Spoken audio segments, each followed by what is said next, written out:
যে ভারত থেকে কলকাতা আসছে এই ফাঁসিবাদী খুনি হাসিনা, এই স্বৈরাচার যাত্রাবাড়ির কষাই, এই হাসিনাকে অবিলম্বে বাংলাদেশে আনতে হবে এবং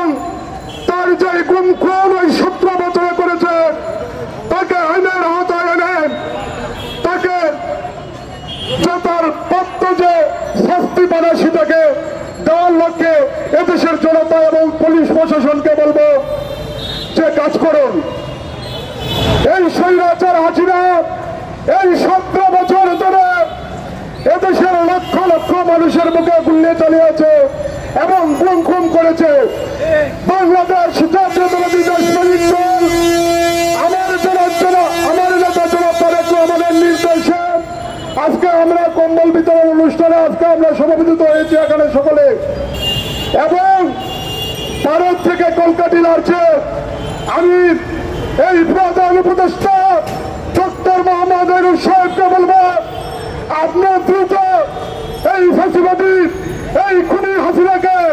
আপনি বাংলাদেশে আনেন। বাংলাদেশের মানুষ তার বিচার দেখতে চায় এবং যদি ভারত থেকে কলকাতা লড়ে এবং এই ফাঁসিবাদীর দূষররা যদি এখনো বাংলাদেশে বসে কোনো বিএনপির নামে চক্রান্ত করে,